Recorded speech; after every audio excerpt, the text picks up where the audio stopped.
तो hey guys, आप सबका स्वागत है मेरे चैनल में। आज हम बात करने वाले हैं मिस्टर रितेश कुमार सर से। और ये आपको बताएंगे कि आप कैसे मल्टीपल बिजनेसेस को एक साथ हैंडल कर सकते हो।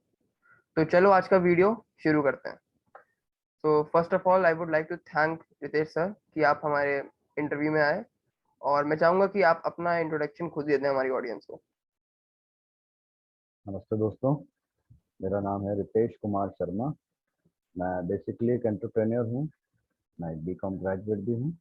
मेरी दो कंपनीज हैं, एक है Raksha edtech and infotech private limited और एक कंपनी है Raksha production private limited.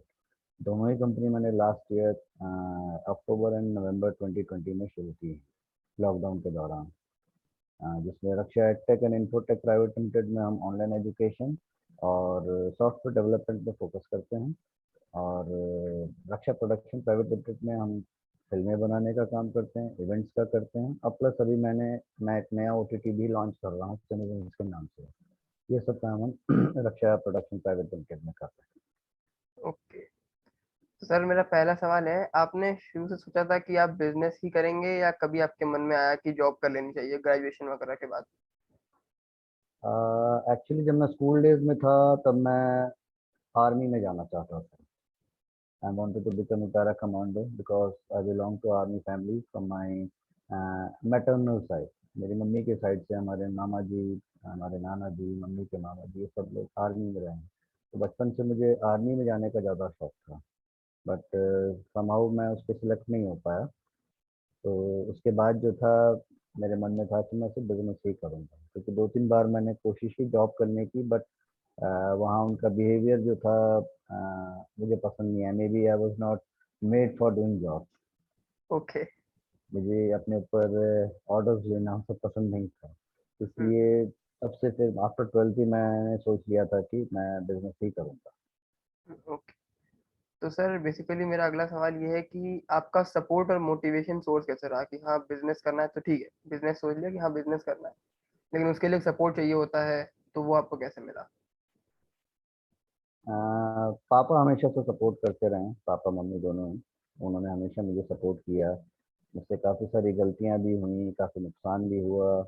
But papa mummy घर में हमेशा सपोर्ट करते रहे। उनका ये कहना था कि आप जो भी बनना चाहते हो अपनी मेहनत से बनो, हमारा सपोर्ट हमेशा साथ में रहेगा। हम कोई चीज़ के लिए आपको फोर्स नहीं करना चाहते कि आपको यही करना है या वो नहीं करना। और मैंने भी हमेशा उनका विश्वास रखा, कभी भी कोई गलत रास्ता नहीं अपनाया मैं। सबसे बड़ी अदर चीज़ यही होती है कि आप, हाँ जी, सबसे बड़ी चीज़ यही होती है कि अगर आपका मन साफ है, अगर आपने एक चीज़ ठान ली हुई है कि मुझे जो करना है सही रास्ते पे आगे बढ़ के करना है, कोई गलत काम नहीं करना है, तो घर वाले भी उसमें आपका सपोर्ट करते हैं। उन्हें भी विश्वास होता है कि हमारा बेटा या बेटी जो भी है वो गलत काम कभी नहीं करेंगे। अदर देन पेरेंट्स आपका कोई मोटिवेशन सोर्स या सपोर्ट सिस्टम ऐसा कुछ, फ्रेंड्स? मैं सबसे ज़्यादा मोटिवेशन मानता हूँ भगवान श्री कृष्ण को, उनकी भागवत गीता को। भागवत गीता माने या ना माने, बहुत कुछ आपको सिखाती है, जीवन में आगे बढ़ने की प्रेरणा देती है। अगर आप ज़्यादा कुछ नहीं समझ, पैसे पूछ की एक ही लाइन अगर समझ जाएं कि आपको कर्म करना चाहिए, मतलब बिना काम किए आपको कभी सफलता नहीं मिल सकती। चाहे आप पढ़ाई लिखाई करें, जॉब करें, बिजनेस करें, पर्सनल लाइफ, प्रोफेशनल लाइफ, हर जगह आपको कर्म जरूरी होता है। काम से ही आप आगे बढ़ते, माने एफर्ट्स लगाना जरूरी है। घर बैठे आप कुछ नहीं कर पाएंगे। तो बेसिकली सबसे सर आप पहला अपने सोर्स मेरा। हाँ जी। हम्म, आप अपने कुछ चैलेंजेस के बारे में बता दीजिए जो आपको आपने फेस करे हो। चैलेंजेस बहुत सारे फेस करने पड़ते हैं। पहले तो आपसे ये कहा जाता है कि आप छोटे शहर से आए हो, छोटे गांव से आए हो, ये मजाक उड़ाया जाता है।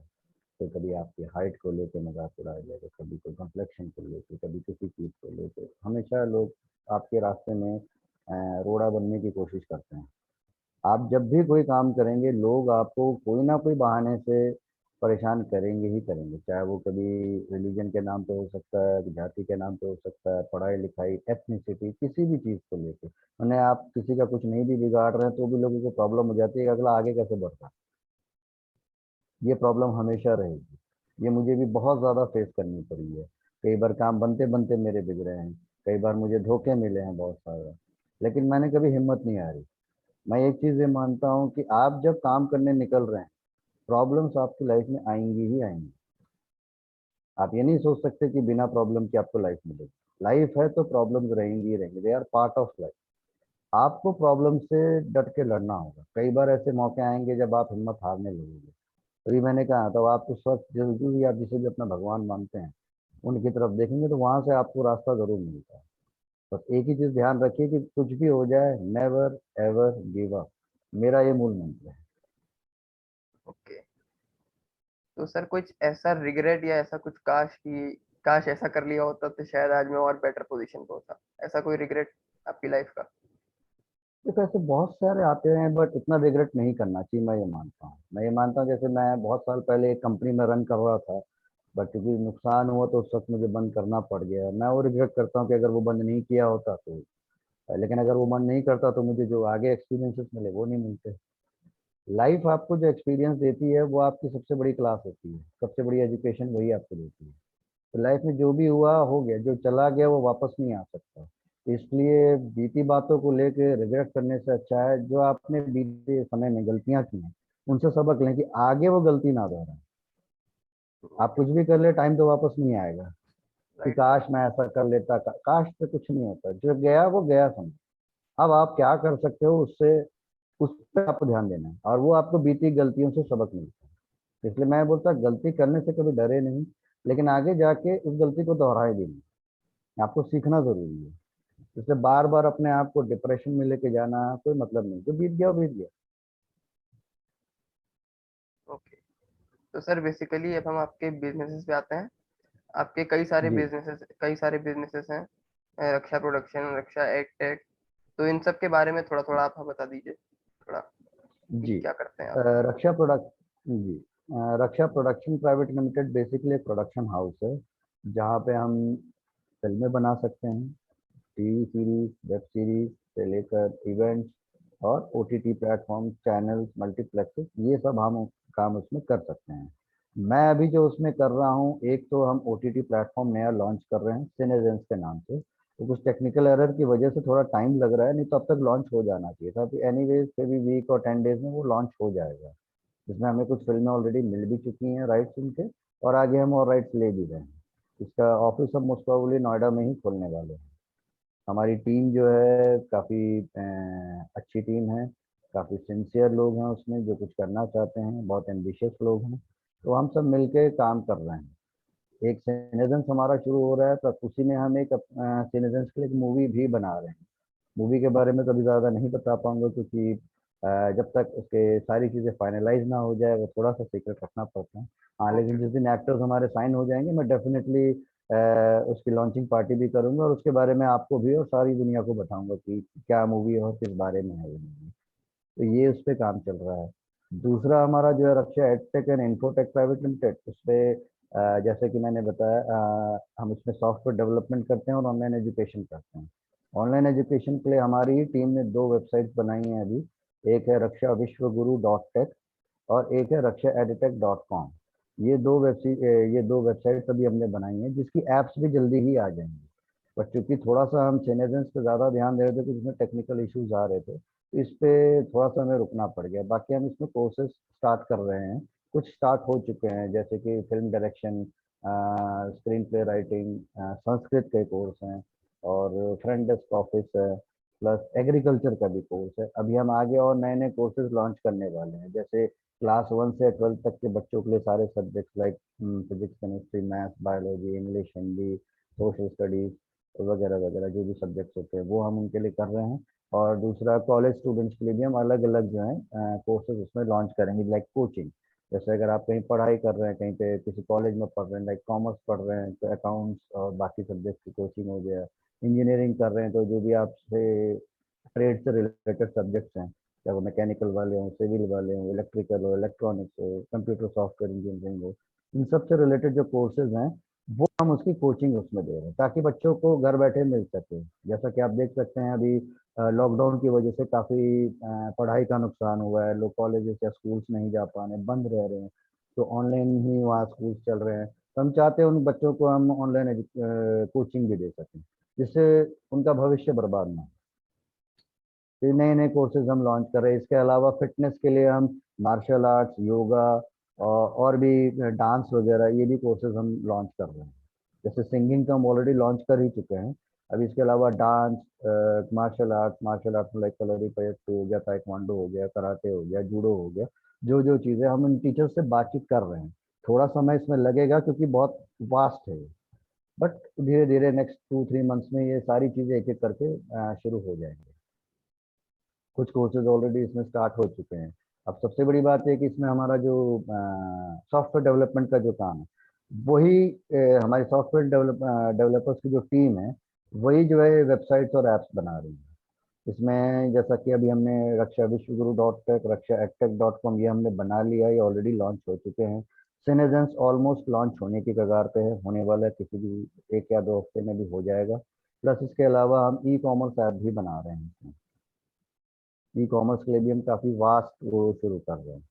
इसके अलावा हम कुछ फूड एंड अलग ऐप्स के ऊपर भी काम चल रहा है, बट इस समय उस पर बताना ज़्यादा उचित नहीं होगा। एक बार बन जाए फिर मैं बताऊंगा आपको। ओके, तो सर आपके कुछ लाइफ चेंजिंग मोमेंट्स के बारे में बता दीजिए, वेदर इट बी प्रोफेशनल या पर्सनल, जो कुछ लगा हो आपको कि हाँ इसने मेरी लाइफ बदल दी, छोटे से छोटा इंसिडेंट। लाइफ, देखिए, लाइफ तो धीरे धीरे करके चेंज होती रही। पहले मैं दिल्ली में था। दिल्ली में वहाँ पे काम करते करते मुझे लगा कि मुझे कॉल सेंटर ट्रेनिंग इंस्टीट्यूट शुरू करना चाहिए। सर आप म्यूट हो गए। कॉल सेंटर्स वगैरह के बारे में मैंने जाना, तो मैंने कॉल सेंटर ट्रेनिंग देना शुरू किया। फिर उसके बाद एक चेंजिंग मोमेंट आया जब मेरे बिजनेस में नुकसान हुआ और मुझे वो बंद करना पड़ा, तो मैं फिल्मों की तरफ वापस मुड़ गया। मैं पहले फिल्म लाइन में ही था, तो बाद में फिर वापस उस पर मुड़ा। फिर अभी लास्ट ईयर लॉकडाउन में एक नया लाइफ चेंजिंग मोमेंट आया। तो बैठे बैठे मैंने बोला ऐसे बैठे बैठे तो काम चलेगा नहीं, कुछ घर में बैठ के ही शुरू करना चाहिए। जब लोग सारे परेशान हो रहे थे लॉकडाउन में, तब मैं प्लानिंग कर रहा था, तो वहाँ पे मैंने प्लानिंग करके 2 कंपनियां शुरू की, और आज आपके सामने हैं ये 2 कंपनियां। सर एक जो हर किसी के साथ एक प्रॉब्लम होती है, सबसे बड़ा रोग क्या कहेंगे लोग, ये मेरा फेवरेट सवाल है। तो इसको आप आपने कैसे टैकल किया और आप कैसे एडवाइस करोगे कि एक हाँ कि आप भी ऐसे टैकल करो बेसिकली। अ, सबसे बड़ी बात है कि आप कोई भी काम करें, जैसे मैंने आपको शुरू में भी कहा था कि आप कोई भी काम करेंगे प्रॉब्लम्स बहुत ज़्यादा आएंगी। आपको लोग मना करने वाले बहुत ज़्यादा आएंगे। आपकी हेल्प तो नहीं करेंगे, लेकिन ज्ञान फिजूल का बहुत दे देंगे कि ये काम ऐसे नहीं वैसे करो, ये मत करो, वो मत करो, ऐसा मत करो, वैसा मत करो। ना करने के लिए बहुत लोग आएंगे। आप कुछ भी काम कर लीजिए, चाहे आप जॉब करें, चाहे आप बिजनेस करें, चाहे आप इंजीनियरिंग करो, चाहे आप सीए करो। सीए करने जाओगे तो बोलेंगे इंजीनियरिंग क्यों नहीं की, इंजीनियरिंग करने जाओगे तो बोलेंगे मेडिकल क्यों नहीं किया, मेडिकल करने जाओगे तो बोलेंगे इंजीनियरिंग क्यों नहीं की। लोगों को हर बात पे रोकना है। लोगों को बोलते हैं ना, कुछ तो लोग कहेंगे, लोगों का काम है कहना। आपको अपनी लाइफ में फोकस होना पड़ेगा। आपको क्या पसंद है, आप मैं क्या कर रहा हूँ ये मत देखो। आपको सिर्फ ये देखना आपको क्या पसंद है। जो आपको पसंद है आप वही काम करो। बस ख्याल रखो गलत काम आपको नहीं करना है ना। हमें कोई बेईमानी नहीं करनी है, चोरी नहीं करना है, कोई फ्रॉड नहीं करना है किसी के साथ। जो भी करना है ईमानदारी से करना है। ईमानदारी में आपको क्या पसंद है आप वो करिए, आपको आगे रास्ता मिलेगा ही मिलेगा। आपको ये डर लगता है कि भाई बिजनेस के लिए मेरे पास पैसे नहीं है, तो उसके लिए गवर्नमेंट भी मदद करती है, बाहर एंजल इन्वेस्टर्स होते हैं वो भी मदद करते हैं, कोई ना कोई मदद करेगा ही। जैसे मैंने भी जब ये काम शुरू किया है, कोई मुझे पैसे नहीं दे रहा था, बैंक से भी मुझे लोन नहीं मिल रहा था, बट मैंने जैसे भी करके अपना शुरू कर दिया।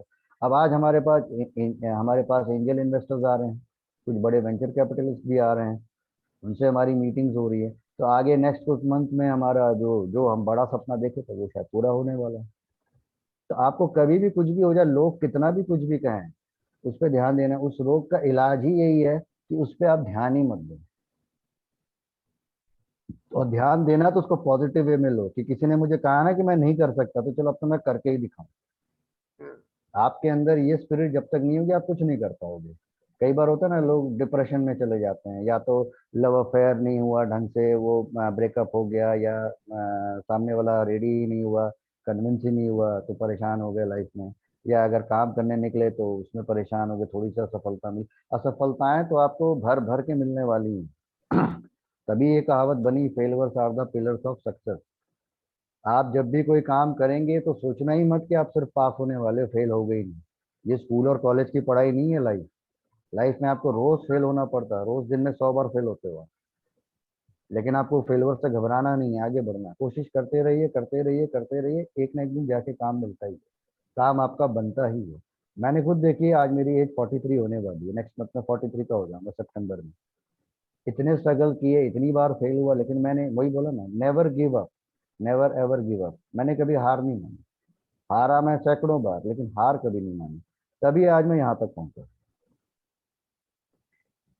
तो सर बेसिकली मेरा अगला सवाल ये है कि जैसे लोगों को एक बिजनेस संभालने में काफी ज्यादा दिक्कतें आती हैं और आप कई सारे मल्टीपल बिजनेस संभाल रहे हो, तो आपका डेली रूटीन या कैसे आप ये कर लेते हो, कोई राज है इसका?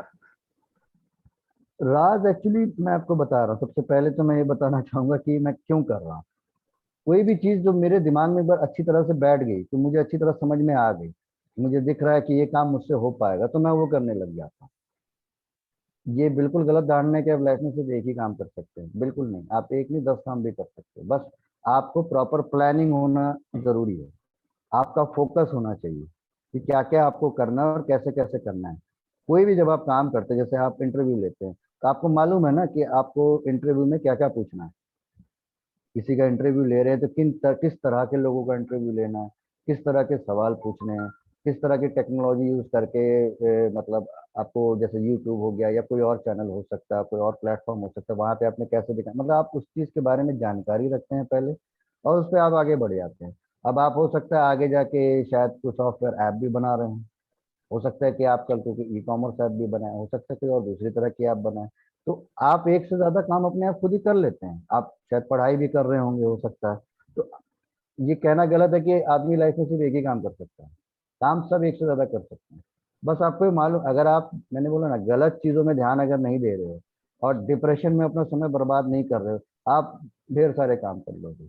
मेरा टाइम का ऐसा कुछ नहीं, जैसा काम होता है मैं उस तरह से करता। कभी मैं सुबह जल्दी उठता हूँ, रात को जल्दी सो जाता हूँ। तो कभी जब रात को मुझे काम करना है, कोई प्रेजेंटेशन बनानी है या कोई सॉफ्टवेयर पे कुछ काम करना है जिसका मुझे टाइम ज़्यादा लगना है, तो मैं रात भर भी बैठ के काम करता हूँ। तो अगर मैं रात को काम करता हूँ तो मैं सुबह नींद उतनी ही पूरी लेता हूँ। आप कभी भी नींद से कॉम्प्रोमाइज मत कीजिए, पहली बात। दूसरा, खाने पीने पे हमेशा ध्यान दें। तीसरा, भले आप 15 मिनट करो लेकिन एक्सरसाइज करो, चाहे आप योगा करो, जिम करो, कराटे करो, रनिंग कर लो, वॉकिंग करके आ जाओ, कोई दिक्कत नहीं। आपका शरीर स्वस्थ रहेगा तो आपका काम में मन लगेगा। सीधी सी बात। सोना आपको 6-8 घंटे, जो आपकी एक प्रॉपर नींद होती है, वो आपको लेनी ही है। वो लेके जब जागो तब सवेरा कहते हैं ना, आप उठिए और उसके बाद काम शुरू कर दीजिए। हाँ, ये मालूम होना चाहिए मुझे कब कब कहाँ कहाँ क्या क्या काम करना है, कैसे लोगों से मीटिंग्स करनी है, किस तरह से मुझे अपना दिनचर्या तैयार करनी है। तो आप सारे काम कर लेंगे। और मुझे नहीं लगता कि मैं बहुत सारे काम कर रहा हूँ, तीन ही तो काम है। एक, मैं फिल्म लाइन पे अपना सिनेजेंस ओटीटी प्लेटफॉर्म शुरू कर रहा हूँ। दूसरा, मेरा एक एजुकेशन का काम है। एजुकेशन में पहले से था भी सेक्टर में, इस वजह से मैंने दोबारा शुरू कर लिया।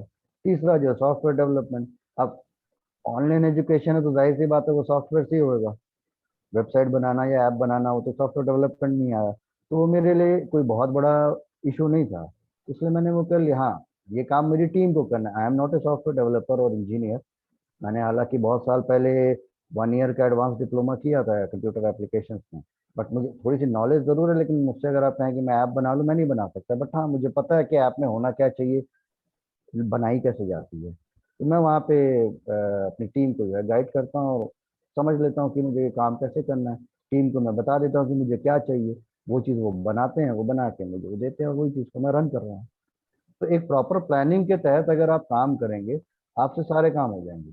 ऐसा बिल्कुल नहीं है कि आप एक ही काम कर पाएंगे। तो सर अभी जैसे कोविड सिचुएशन आई थी, काफी जगहों पे लॉकडाउन भी लग गया था, तो उस पे क्या बिजनेसेस का इफेक्ट पड़ा, मतलब लॉकडाउन से इफेक्ट कुछ पड़ा या कोविड से कुछ इफेक्ट पड़ा, उस पे थोड़ा अगर जी, आप कोई। इफेक्ट तो बहुत पड़ा है। इफेक्ट तो बहुत ज़्यादा पड़ा है। काम हमारे रुके, हमारी 2 फिल्में स्टार्ट होनी थी वो रुक गई थी। हमारे कुछ बहुत अच्छे क्लोज मित्र थे, फैमिली फ्रेंड्स थे, उनकी डेथ हो गई। तो ये एक झटका तो बहुत बड़ा था। बट मैंने कहा ना, life, we have to move on, life goes on. Life life रुकती नहीं है किसी के लिए। तो वही चीज़ सोच के मैंने जो है काम दोबारा शुरू किया। और आज ऑनलाइन का तभी मेरे दिमाग में आया कि चलो ऑनलाइन शुरू कर सकते हैं पढ़ाई। अगर पहले हम इंस्टीट्यूट खोलने वाले थे, बट जब देखा है लॉकडाउन बार बार हो रहा है और लंबा खिंचता जा रहा है, तभी हमारे मन में आया कि नहीं, हम हमें ऑनलाइन शुरू करना चाहिए।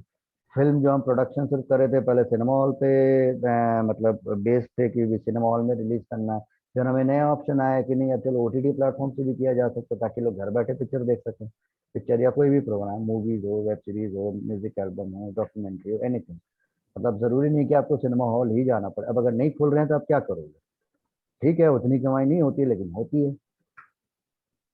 धीरे धीरे वो भी चीज़ बढ़ती है। ये भी एक नया प्लेटफॉर्म है ओटीटी जो है, फिल्मों का माध्यम है। जैसे पहले सिर्फ सिनेमा हॉल्स हुआ करते थे, फिर उसके बाद धीरे धीरे करके टीवी आया।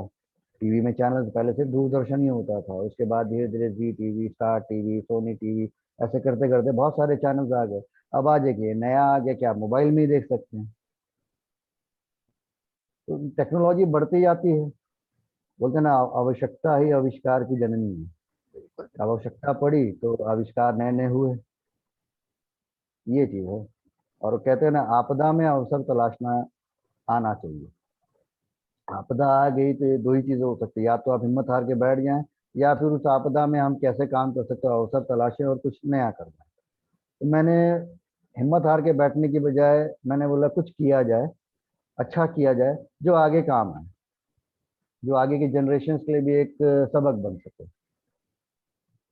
उनके लिए एक मोटिवेशनल स्पिरिट बन सके। सर बेसिकली जो मेरी ऑडियंस है वो 18 टू 24 वाली एज ग्रुप की है। तो मेरा हाँ अगला जी। सवाल यही है कि आप इस जनरेशन को क्या एडवाइस देना चाहेंगे, क्योंकि ये ऐसी टाइम होता है ना कि ना हम, मैं खुद भी इसी एज ग्रुप में बिलोंग करता हूँ। जी और जी। ये है कि ना हम ज़्यादा बहुत बड़े होते हैं, ना बहुत ज़्यादा छोटे होते हैं। बेसिकली हमारी हम अपनी मेन लाइफ में एंटर कर ही रहे होते हैं, चाहे प्रोफेशनली हो जी चाहे बिल्कुल। पर्सनली हो। तो आप इस एज ग्रुप को क्या एडवाइस देना चाहेंगे? अ, जी मैं सबसे पहले तो ये कहूँगा, जैसे ये जो एज होती है ना, अ, आप तो 18 कर रहे हैं, बल्कि मैं कहूँगा 15 16 से लेके 25 तक की जो एज, ये जो एज होती है, इसमें बच्चों के पास जोश बहुत ज़्यादा होता है। वो कुछ भी करने के लिए रेडी रहते हैं। प्लस उनके पास दिशा नहीं होती है, और गुस्सा उन्हें बहुत जल्दी आता है। प्रॉब्लम ये होती है कि जो घर के जो हमारे बड़े लोग होते हैं, बड़े बुजुर्ग, वो उन्हें वो 10 15 साल की रेंज का समझते हैं, और बात बात उन्हें डांटना, पिटाई करना, वो सब करते हैं। तो उससे बच्चे जो है, उनमें एक तरह से रेबल वाली भावना जल्दी आती है। तो पहली चीज तो मैं कहूंगा कि बच्चों को, इस एज ग्रुप के जो बच्चे होते हैं, इस समय आप इन्हें गुस्सा करके नहीं समझा सकते, आपको इन्हें प्यार से समझाना पड़ेगा। इनके मन में आइडियाज भी बहुत सारे नए नए होते हैं। इस एज ग्रुप के बच्चों में, क्योंकि बहुत से आइडियाज मुझे इस ग्रुप के बच्चों से ही मिले हैं।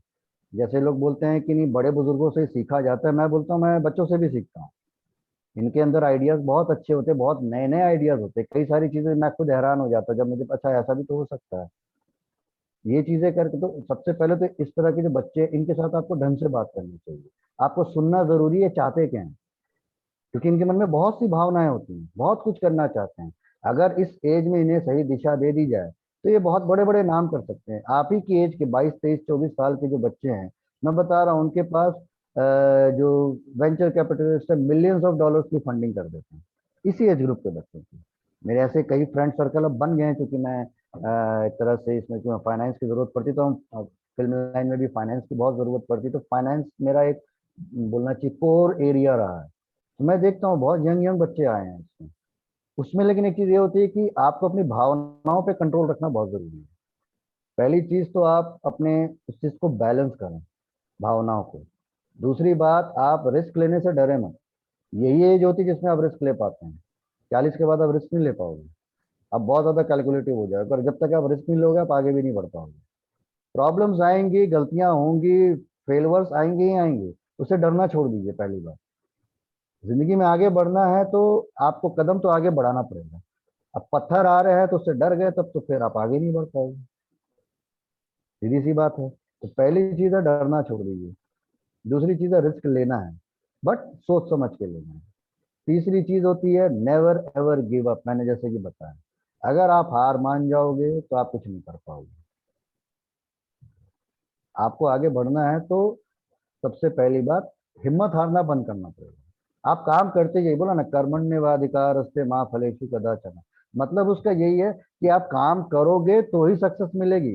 अगर आप क्योंकि इस समय टेंशन भी सबसे ज्यादा होती है कि मैं काम करूंगा, अगर मुझे सक्सेस नहीं मिली तो, आगे मेरा काम नहीं बना तो, ये प्रॉब्लम आ गई तो, वो प्रॉब्लम आ गई तो, होता है कि नहीं, आपके भी मन में आता होगा।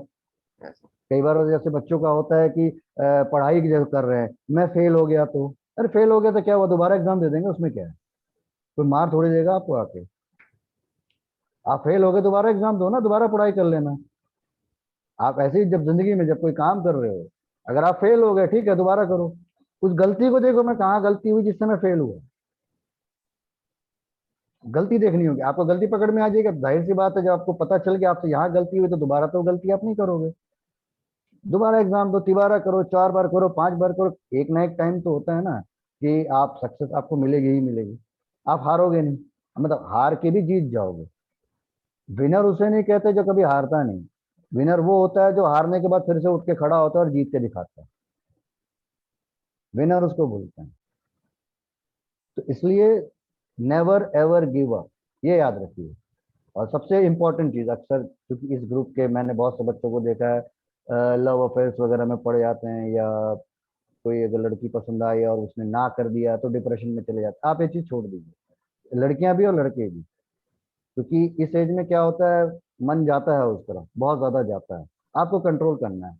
आपको एक चीज समझनी होगी कि आपका करियर बना, आपको, आप लड़के हो तो आपको लड़की मिलेगी मिलेगी, आप लड़की हो तो आपको लड़का मिलेगा ही मिलेगा। ये नहीं कोई दूसरा सही, जरूरी थोड़ी कि एक ही के आने से, मतलब जैसे फिल्मों में होता है कि ये नहीं मिला तो दुनिया बेकार है, बेकार है, ये चीज गलत है। आपके माँ बाप ने आपको जन्म दिया, पाल पोस के बड़ा किया, उनको आपसे उम्मीदें हैं। आप खुद एक जो भी होंगे, कुछ तो आपके अंदर काबिलियत होती है, ऐसा कोई बिना काबिलियत के कोई इंसान पैदा नहीं होता, कुछ ना कुछ होगा। आप क्यों उस चीज को वेस्ट कर रहे हो, जस्ट एक छोटी सी उसके लिए जो आपको पसंद नहीं करता। ये एक बहुत बड़ी प्रॉब्लम है, क्योंकि मैंने खुद देखा है, मेरे कई फ्रेंड्स बहुत परेशान रहे हैं। कुछ लोगों को मैंने देखा है कुछ गलत रास्ता इख्तियार करते हुए, जिससे बाद में उनको प्रॉब्लम हुई, लाइफ उनकी स्पॉइल हो गई। इसलिए मैं ये कहता हूँ कि कभी भी आप इन चक्करों में पूरी अपने लाइफ को बर्बाद ना करें। आपका ध्यान होना चाहिए, फोकस होना चाहिए, मुझे करियर में क्या करना है, आप उस पर ध्यान दोगे। ऑलरेडी उसमें बहुत सी प्रॉब्लम्स आएंगी, आपको उसे फेस करना है। आप फेस करते करते आप आगे एक दिन बढ़ोगे ही बढ़ोगे, पहुंचोगे ही पहुंचोगे अपनी मंजिल पे। इसलिए never ever give up, never go in depression, simple. Life में आएंगे फेलवर्स तो मिलना ही मिलना है, फेलवर से कभी मत डरिए। Failures are the pillar of success. We will fall down 10 times and we will stand up 11 times, बोलते हैं ना इस तरह से कुछ, यस। सिंपल। 10 बार गिरेंगे तो 11वीं बार फिर उठेंगे, ये। सर, एक मंथली का आप रफली इनकम कितनी जनरेट कर देते हैं, ये अगर आप थोड़ा सा, एक रफ अमाउंट, ये नहीं कह रहा हूँ एग्जैक्ट फिगर या। देखिए, बिजनेस में एक्चुअली मंथली नहीं होता, ईयरली होता है या क्वार्टरली होता है। तो ओके। अभी इस साल की टर्नओवर हमारी एक्सपेक्टेड है 1 से ऊपर जा रही है। और जो इन्वेस्टमेंट हमें मिल रहे हैं वो थोड़ा और ज़्यादा होगा, वो मैं भी नहीं बताना चाहूँगा, बट क्योंकि थोड़ा अमाउंट एक बार जब आ जाएगा तभी मैं हाँ। बता पाऊंगा। But okay. अभी तक की जो टर्नओवर है 1 के करीब जा रही है, मंथली आ बेसिकली रही है। बेसिकली आप अपने टर्नओवर से हैप्पी हैं और इम्प्रूव करने के लिए तैयार बिल्कुल, आपको जो भी मिले आपको सेटिस्फाई भी रहना है और आगे उसके आगे बढ़ना भी है। आप अगर परेशान हो जाएगा, "अरे यार इतना ही तो मिला, इतने तो कुछ नहीं कर पाओगे।" हाँ, लेकिन ये भी नहीं कि पूरी तरह से संतुष्ट होकर बैठ जाओ कि अरे मिल गया बहुत है जी, तो आगे बढ़ोगे नहीं। मिला जितना मिला, मेहनत की, स्टार्टअप है, इतना आया ठीक है, अब मुझे और मेहनत करनी, इसका दुगुना कमाना है, तिगुना कमाना है, 4 गुना कमाना है, 10 गुना कमाना है। बढ़ते जाओगे धीरे धीरे, ये लाइफ की प्रोग्रेस है ये। आप काम करते जाएंगे, धीरे धीरे आगे बढ़ता जाएगा। है। तो सर बेसिकली जैसे कोविड आया और ये सब, अभी भी कंडीशन उतनी इम्प्रूव्ड नहीं है। बेसिकली अगर कोविड, तो आपको हम्म, क्या लगता है कि मल्टीपल सोर्सेज ऑफ इनकम एक आदमी के पास होने चाहिए या नहीं होने चाहिए? बिल्कुल होनी चाहिए। अब मैं बात करूंगा, सिर्फ बात कोविड की नहीं है, आप एक चीज नोटिस करेंगे आज की डेट में, नेचुरल कैलामिटीज कुछ ज्यादा ही आ रही है। अचानक हम्म। बहुत सारी जगह बादल फट रहे हैं, अचानक खूब बाढ़ आ रही है। इवन देश विदेश में, स्विट्जरलैंड या उधर बेल्जियम वगैरह की साइड में, जर्मनी वगैरह में बाढ़ आ रही है, जहाँ कभी बाढ़ नहीं आया करती थी। कई जगह कैलिफोर्निया वगैरह में आग लग रही, जंगल के जंगल आग पहुंचते पहुंचते शहरों तक पहुंच जा रही है। नेचुरल कैलामिटीज बहुत आ रही है। नेचर है वो अपना जो काम है वो तो वो करेगा, क्योंकि हमने नेचर के साथ खिलवाड़ भी बहुत किया। मैं ये सोचता हूँ कि हम काम इस तरह से करें, सारी दुनिया, मैं अकेले की बात नहीं कर रहा हूँ, इसमें आपको भी शामिल होना होगा। हम काम ऐसे करें जिससे नेचर के साथ खिलवाड़ ना हो। कमाई के जरिए मतलब पेड़ काट के पैसे कमाने की बजाय अगर ऐसा रास्ता निकले कि पेड़ लगा के पैसे कमाए जा सके तो वो ज्यादा अच्छा होगा। क्योंकि अगर दुनिया ही नहीं रहेगी तो फिर क्या कमाओगे, क्या लेके जाओगे? आप अच्छी मेहनत करके BMW खरीदते हो, मर्सिडीज खरीदते हो, फरारी खरीदते हो, बाढ़ आती है पूरा बहा के ले जाती है, क्या फायदा हुआ उसका? बताइए। है ना? आपने मेहनत करके बड़ा बंगला बनाया, आग लग गई जैसे कैलिफोर्निया में, आपका पूरा बंगला स्वाहा हो गया, क्या मतलब निकला इसका? आप बड़ी बड़ी फैक्ट्रियां खोल रहे हो, उससे पॉल्यूशन इतना ज्यादा हो गया कि नेचर ने अब अपना, बोलना चाहिए, रौद्र रूप दिखाना शुरू कर दिया। तो कहाँ लेके जाओगे इस पैसे को? हमें पैसा कमाना है अपनी लाइफ को चलाने के लिए, लेकिन पैसा कमाने की दौड़ में इतना अंधा भी नहीं होना है कि हम अपने नेचर के साथ ही खिलवाड़ करते जाएं। इस पे भी ध्यान देना जरूरी है। तो ये प्रॉब्लम्स तो चलती रहेंगी, कोशिश ये करनी है हमें कि किस तरह से ऐसा काम किया जाए जिससे नेचर को मतलब दोबारा से रिस्टोर किया जा सके। जो हमने नेचर के साथ एक खिलवाड़ किया उसको रिस्टोर करने की बहुत ज्यादा जरूरत है। वरना कुछ नहीं, कुछ कोई नहीं बचेगा, क्या अमेरिकन, क्या इंडियन, क्या हिंदू, क्या मुस्लिम, क्या ब्राह्मण, क्या दलित, कुछ नहीं बचेगा, सभी खत्म हो जाओगे। बेहतर होगा हम पूरी दुनिया को आगे आना, we as a human being has to come forward to protect our mother nature. ये बहुत ज्यादा जरूरी है। तो सर जैसे कि ऑफलाइन बिजनेसेस काफी सारे बंद हो गए, ठीक है, जी। पहली चीज। दूसरी चीज, ऑनलाइन भी बिजनेसेस पे इफेक्ट आया। तो आपको क्या लगता है, अगर ये ऑफलाइन ऑनलाइन साथ में काम करें तो ज्यादा बेटर होगा, या सिर्फ ऑनलाइन ही बेटर होगा? ऑफलाइन का तो थोड़ा हाल इस समय खराब ही है, तो आपका क्या कहना है इस पे? एक्चुअली आपने सवाल का जवाब खुद ही दे दिया उसमें। मैं वही बोलने वाला था, उससे पहले आप ही ने वो। देखिए, केवल ऑनलाइन केवल ऑफलाइन से अब दुनिया नहीं चलेगी, दोनों को मिलकर ही करना पड़ेगा। ऑनलाइन और ऑफलाइन मिला के ही किया जा सकता है। और देखिए, ये जो कैलामिटीज है ये तो आती जाती रहेंगी। दुनिया जो है, मतलब इंसान है, वो घर में नहीं बैठ सकता, उसको बाहर निकलना ही है। और आप रोक भी नहीं सकते, रोकना चाहिए भी नहीं, वो एक तरह से आप तो जेल में बंद कर दे रहे हो। सीधी सी बात है, तो वो घर से बाहर तो निकलेंगी। अब बहुत सी चीजें आपको घर से बाहर तो निकलना ही पड़ेगा ना। अगर आपको धान उगाना है, सब्जी भाजी उगाना है, जो खेती का काम है, वो तो आप घर से बाहर निकल के ही कर सकते, घर बैठे तो होगा नहीं। आपको मार्केटिंग करनी है, आप मार्केटिंग चलो घर बैठे कर सकते हो, लेकिन सामान की डिलीवरी तो आपको करनी है ना, वो तो ऑफलाइन ही होगी। आप एजुकेशन एक हद तक तो पढ़ा सकते हो ऑफलाइन, ऑनलाइन, बट आगे आपको कुछ चीजें सामने प्रैक्टिकल ट्रेनिंग भी तो देनी होती है, तो वहाँ ऑनलाइन तो जरूरी है ही है। तो दोनों का मिला जुला रूप करके किया जा सकता है। मैंने बताया ना, हम इस तरह से काम करें कि ऑनलाइन ऑफलाइन को जोड़ के किया जाए, प्लस नेचर के साथ खिलवाड़ ना हो, इस तरह की चीजें करें। जैसे इलेक्ट्रिसिटी के लिए विंड मिल्स भी हैं, और भी नए नए कई सारी चीजें निकल रही हैं। मैं तो उतना नहीं जानता, बट ऐसे रास्ते निकाले जा सकते हैं कि पॉल्यूशन फ्री या बिना बांध बनाए भी काम हो सके, या बांध छोटे छोटे बना के काम हो सके। क्योंकि बड़े बांध होते हैं तो उनमें खतरा भी ज्यादा होता है कि अगर वो बांध कोलैप्स हुआ तो फिर बाढ़ भी आती है। जैसे चाइना में कई सारे बड़े बड़े बांध हैं, वो कोलैप्स हो जाते हैं तो आसपास के पूरे गांव डूब जाते हैं। इंडिया में भी कई बार ऐसा हो चुका है, या बाकी देशों में भी हो ही रहा है। बांध टूटा तो फिर वो जो पानी है वो तो पूरा आएगा ही, आपको बहा के लेके जाएगा। तो हमें कुछ ऐसा भी चीजें सोचनी होंगी, नए नए रास्ते निकालने होंगे। क्योंकि इलेक्ट्रिसिटी भी निकाली जा सकती, मतलब कई सारे तरीके हैं, वो इलेक्ट्रिकल इंजीनियर्स जो हैं या उससे रिलेटेड जो साइंटिस्ट तो ज्यादा अच्छे से बता पाएंगे। नए नए रास्ते हमें खोजने होंगे जिससे कि नेचर का नुकसान अब कम से कम हो, या कहना चाहिए ना ही हो तो ज्यादा अच्छा है। वो हमें बहुत जरूरी करना है। तो सर अगला सवाल मेरा ये है कि आपको क्या लगता जी। है कि आने वाले समय में मार्केटिंग जो होगी बिजनेसेस की, वो हम्म। ऑनलाइन कितना और परसेंट ग्रोथ हो जाएगा? क्योंकि बेसिकली ऐसा था कि 2019 से कोविड स्टार्ट हुआ है, तो उस टाइम जी। तक कुछ 5-6 मिलियन की ऐसी ऑडियंस थी ऑनलाइन। और 2020 जिसमें कोविड पीक पे था, उस टाइम पे कुछ काफी ज्यादा 200-300% का ग्रोथ आया है। तो आपको क्या लगता है, आगे और जी। बढ़ेगा या कुछ सालों तक इतना ही रहने वाला है?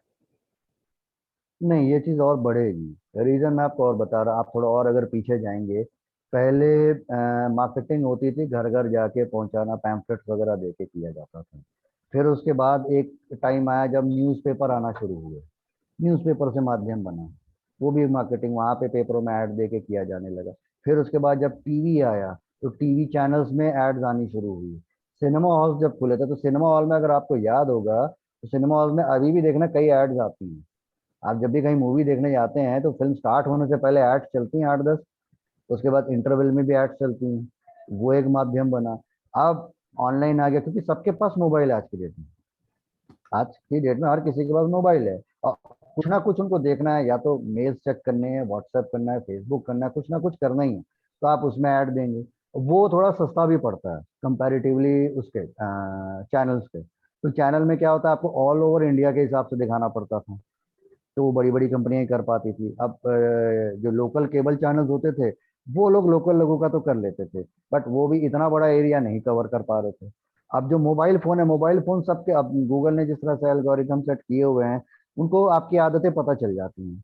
तो आपके पर्टिकुलर एरिया में है, उस पर्टिकुलर एरिया में किस एज ग्रुप के, किस तरह की सोच रखने वाले लोगों को किस तरह का प्रोडक्ट देना, वो आप कर सकते हो। आप कम बजट में भी कर सकते हो। मतलब अब मान के चलिए आप अगर दिल्ली में रहते हो, आपका बिजनेस सिर्फ दिल्ली दिल्ली में है, तो आपको बॉम्बे या कलकत्ता में आपको भेजने की जरूरत नहीं है, ऐड करने की जरूरत नहीं, क्योंकि आपको वहां से क्लाइंटल तो मिलेगी नहीं। उसका सबसे अच्छा तरीका है कि दिल्ली में भी मान लीजिए एक पर्टिकुलर एरिया है, कि भाई फॉर एग्जांपल कह लेते हैं जैसे रजौरी गार्डन है, आपको वहीं पे ही चाहिए, आपकी शॉप है रजौरी गार्डन में, आप चाहते हैं कि आसपास के जो 8-10 जो एरिया है, जो भी कॉलोनीज है, वहीं के लोग आते हैं आपके मार्केट में, कोई साउथ दिल्ली से नहीं आ रहा, तो आप भी उतने ही एरिया में मार्केटिंग करोगे। तो ये चीजें बढ़ती जा रही हैं। और आगे मैंने कहा ना, क्योंकि मोबाइल फोन आपके पास रहेगा, आप कहीं पे भी और जाओ या ना जाओ, मोबाइल आप देखोगे ही देखोगे। तो मार्केटिंग का सबसे अच्छा तरीका ही आज की डेट में, या सबसे अच्छा स्टेप है ये ऑनलाइन मार्केटिंग। तो ये चीज आगे अभी और बढ़ने वाली है। सर अगला सवाल मेरा ये है कि जो सोशल मीडिया होता है, ठीक है, सोशल हम्म, मीडिया एक 18 साल का बच्चा भी यूज करता है, एक 30 साल का प्रोफेशनल भी यूज करता है, और एक 50 साल का नॉर्मल मिडिल एजेड मैन भी वो भी यूज करता है। तो आपके हिसाब से सोशल मीडिया क्या है, एक मतलब फायदेमंद चीज है या नुकसानदायक चीज है? देखिए ये एक टेक्नोलॉजी है, वो एक आपको एक रिसोर्स मिला है बोलना चाहिए। अब ये आपके ऊपर है कि आप इसको फायदे के लिए यूज करते हैं या नुकसान के लिए। कोई भी चीज अगर आप जरूरत से ज्यादा यूज करोगे तो आपको नुकसान पहुंचाएगी, सीधी सी बात है। कहते हैं ना, अति सर्वत्र वर्ज्यते। किसी भी चीज की अति करोगे तो कोई मतलब नहीं। आप दोस्तों यारों से मिलो भी, फैमिली को भी टाइम दो, आप अपना प्रोग्राम्स भी देखो जो आपको सोशल मीडिया में देखना है। इससे आपको दुनिया के बारे में पता चलता है, देश दुनिया के लोग आपके दोस्त भी बनते हैं। ये फायदे हैं। और नुकसान ये है कि अगर आप दिन भर उसी में बैठे रहोगे तो आपके बगल में जो बैठा है आप उससे बात नहीं कर रहे हो। Excuse me। तो ये आपके ऊपर है कि आपको उसको फायदे के लिए इस्तेमाल करना है या नुकसान के लिए। वो एक टेक्नोलॉजी है, मोबाइल फोन एक टेक्नोलॉजी। अब आपके लिए बहुत काम भी आ सकती है, आपको नुकसान भी पहुंचा सकती है। अगर आप दिन भर बात करते रहोगे, ध्यान नहीं दोगे, तो हो सकता है आप कहीं रास्ते में जा रहे हो, बात करते हो, एक्सीडेंट हो सकता है ना। अब यही अगर यही मोबाइल फोन अगर आप कहीं बाहर हो, किसी को इमरजेंसी है, तुरंत आपको कॉल करेगा, आपको बुला सकता है, आपको पता चल जाएगा क्या करना है, कैसे करना है। ये चीज होती है। ओके। तो ये टेक्नोलॉजी कभी भी अच्छी या बुरी नहीं होती, टेक्नोलॉजी बनाई तो अच्छे के लिए ही जाती है। लोग अक्सर उसका गलत इस्तेमाल करते हैं। जैसे तलवार है, तलवार से आप किसी की रक्षा भी कर सकते हैं, तलवार से आप किसी का संहार भी कर सकते हैं। किसी निर्दोष को आप मार सकते हो या निर्दोष को आप बचा भी सकते हो। अभी आपके ऊपर है कि उस तलवार का इस्तेमाल आप कैसे कर रहे हो। तलवार कोई गलत नहीं है, तलवार सिर्फ एक शस्त्र है, एक टूल है, एक टेक्नोलॉजी है बोल सकते हो। उसको जो इस्तेमाल करने वाला है, उसका जो उपयोग करने वाला, वो सही या गलत हो सकता है।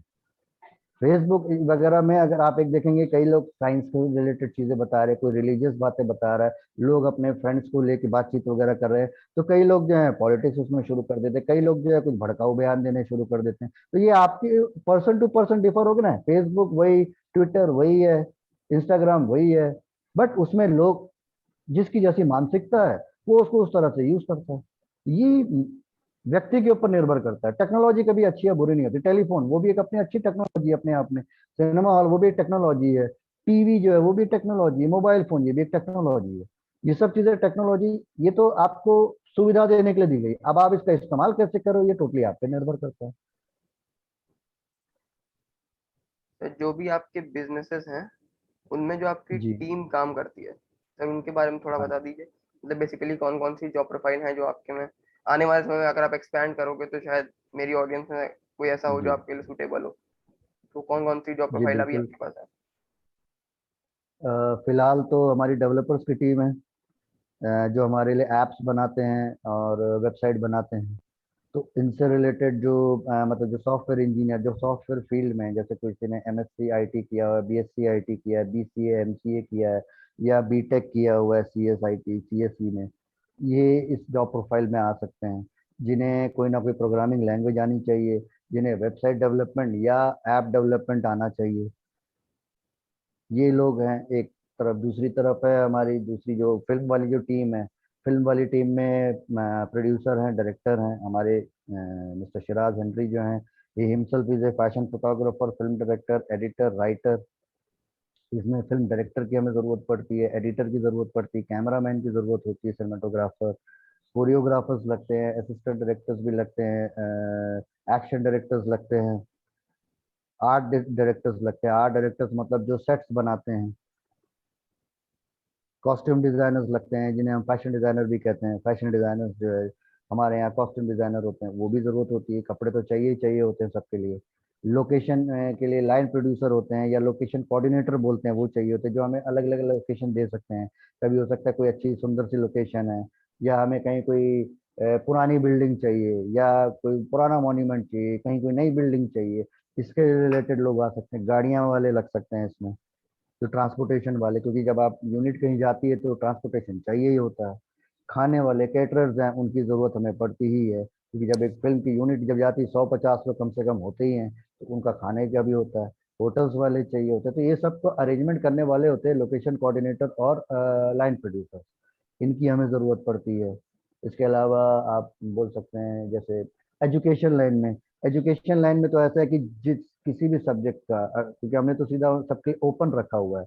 आप कोई चीज़ पढ़ाना चाहते हैं, ऑनलाइन पढ़ाना चाहते हैं, आपके पास प्लेटफॉर्म नहीं है, मैं आपको प्लेटफॉर्म दे रहा हूँ। आपसे मैं कोई पैसा चार्ज नहीं कर रहा हूँ, मैं आपको उल्टा परसेंटेज पे रखता हूँ। आपको मैं प्रॉफिट शेयरिंग दे रहा हूँ।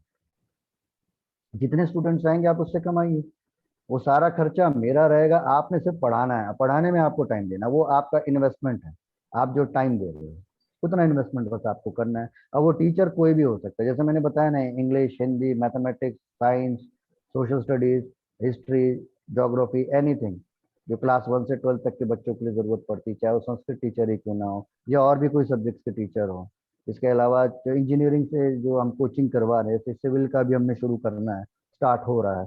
तो सिविल के इंजीनियरिंग से रिलेटेड जो सब्जेक्ट्स हैं वो पढ़ा सकते हैं। Electronics engineering, electrical engineering, computer science and engineering, ये पढ़ा सकते हैं। बहुत सारे लोगों के लिए यहाँ पे स्कोप है, क्योंकि मैं खुद पहले प्लेसमेंट सेल भी चलाता रहा हूँ, तो मुझे उस चीज़ का आइडिया है कि लोगों को काम चाहिए होता है, कैसे कैसे ज़रूरत होती है। यस सर, ओटीटी प्लेटफॉर्म आप अभी लॉन्च करने वाले हैं कुछ समय में। हाँ जी। इसके जी अलावा कोई और अभी आपने फ्यूचर प्लानिंग कर रखी है कि हाँ ये चीजें भी लॉन्च हो रही होंगी, ऐसा कुछ? जी। एक तो ओटीटी को ही हम अभी पहले तो काफ़ी बड़े लेवल पे एक्सपैंड करने वाले हैं। अभी तो फिलहाल इंडिया में होगा, उसके बाद उसको हमें पूरे वर्ल्ड लेवल पे करना है। प्लस साथ ही साथ हमारे जो है, मैंने बताया जैसा आपको, ई कॉमर्स ऐप हम ला रहे हैं। उस पर काम चल रहा है, उसमें लगेंगे 2-3 महीने अभी, बट उसके बाद वो लॉन्च हो जाएगी। ई कॉमर्स ऐप है, उसके अलावा फूड की ऐप है। तो मैं ये सोच रहा हूँ कि जिस शहर का मैं हूँ, यहाँ पे काफ़ी सारे छोटे छोटे वेंडर्स हैं। वो अच्छा खाना बनाते हैं, इवन कई लोग तो घर से टिफिन सर्विस भी चलाते हैं। अब यहाँ जो बाहर से बच्चे आते हैं, क्योंकि जैसे हमारा एरिया है भिलाई, ये एक एजुकेशन हब है, यहाँ काफ़ी सारे कॉलेजेस हैं। बच्चे आते हैं बाहर से पढ़ने के लिए, तो उनको खाने पीने के लिए कई बार दिक्कत होती है। वैसे लॉकडाउन की सिचुएशन हो जाए, सब बंद हो जाए, तो क्या करें? इधर जो खाना खिला रहा है उसके लिए भी प्रॉब्लम है, जो खाना खाने वाला है उसके लिए भी प्रॉब्लम है। तो वो उसके लिए मैं लोकल लेवल पे एक ऐप शुरू करना चाहता हूँ। मैं एक ऐप ऐसी बनाना चाह रहा हूँ जो लोकल लेवल पे लोगों को प्रमोट कर सके, उससे आपको प्रमोशन भी है, उस पर ज़्यादा खर्चा भी नहीं करना पड़ेगा। दोनों इस पे साइड्स का मैं काम बेनिफिट हो कर रहा जाएगा। हूँ। दोनों साइड्स का दोनों बेनिफिट हो साइड्स का जाएगा। बेनिफिट हो जाएगा। खाना भी आपको सस्ते में मिल जाए, ज़्यादा एक्सपेंसिव, क्योंकि अगर आपकी एड में ज़्यादा खर्चा नहीं हो रहा है, तो आप खाना आपको थोड़ा कम एक्सपेंसिव मिलेगा, चीप ही मिलेगा थोड़ा। हम्म, ये इस तरह से होगी चीज़ें। प्लस इसके अलावा जैसे कुछ टैक्सी सर्विस जो है लोकल लेवल पे मैं थोड़ा सा शुरू करने की सोच रहा हूँ। क्योंकि नॉर्मली जो कैब्स वगैरह वो काफ़ी महंगी होती हैं। तो यस। कुछ ग्रुप को, जैसे होता है ना, आप अक्सर देखेंगे टेम्पो वगैरह जो चलते रहे हैं, तो इनको लेके हम एक ऐप थोड़ा प्लान कर रहे हैं। वो बट वो बहुत बहुत अभी इनिशियल स्टेज पे है, उसको लगेगा अभी थोड़ा time, but I will definitely come with A proper solution. तो बेसिकली सर यहाँ पे सारे क्वेश्चन एंड हो गए अब, और काफी अच्छा लगा आपके साथ इंटरव्यू करके। आई होप हमारी मुझे भी ऑडियंस बहुत भी अच्छा इंजॉय लगा। इंजॉय करेगी, और कमेंट सेक्शन में जी। जरूर बताएगी कि और उन्हें क्या चाहिए आपसे, और कैसा लगा उन्हें इंटरव्यू। श्योर। तो सर बेसिकली मैं जी चाहूंगा जी। कि लाइक कमेंट के लिए आप ही फिर अपील कर दो, ताकि ये लोग कर सकें। आ, मैंने अपनी तरफ से जितना हो सका अच्छी तरह से बोलने की कोशिश की, अपने बारे में बताने की कोशिश की। आप लोग कृपया करके इसमें कमेंट सेक्शन में लाइक और कमेंट करें। अगर मेरी कोई चीज़ बुरी लगे तो वो भी मुझे बताएं, ताकि मुझे सीखने को मिले कि मुझसे क्या गलती हुई है। और अगर मेरी कोई बात आपको अच्छी लगे तो वो भी मुझे बताइए, ताकि मैं आगे और लोगों के लिए एक प्रेरणा बन सकूं। तो थैंक यू सो तो मच मैं सर। उम्मीद करता हूँ कि आप लोगों को मेरा ये इंटरव्यू पसंद आया होगा। और मैं शायद अगर किसी एक के लिए भी अगर प्रेरणा स्रोत बन सका तो मैं अपने आप को धन्य समझूंगा। मैं समझूंगा कि मेरा आज का ये इंटरव्यू सफल रहा। बाकी एक बात मैं जाते जाते जरूर कहना चाहूंगा, लाइफ में एक चीज जरूर याद रखिए, नेवर एवर गिव अप। यहीं से मैं नमस्ते आप लोगों थैंक से यू। विदा लेना चाहूंगा। Thank you thank you sir. So much. Thank you so much, thank आपने यू टाइम उत्कर्ष, निकाला। आपने भी बहुत अच्छा इंटरव्यू लिया। और मैं आपको और अभी बहुत बड़े लेवल पे देखना चाहता हूँ, जिस लेवल पे आज अर्नब गोस्वामी है। मैं उम्मीद करता हूँ आप उस लेवल तक जाएंगे एक दिन। Thank you sir. You welcome. तो इसी के साथ हम अपना इंटरव्यू यहाँ पे एंड करते हैं। लाइक करना, कमेंट करना मत भूलना, और अगर लगा हो वीडियो अच्छा तो शेयर करना भी मत भूलना। और सर के सारे इंस्टा हैंडल्स और सोशल मीडिया हैंडल्स में डिस्क्रिप्शन में दे दूंगा। आप जो जो जो चाहें उनको फॉलो कर सकते हैं, उनसे कनेक्ट कर सकते हैं अपने काम के लिए। तो थैंक यू सो मच।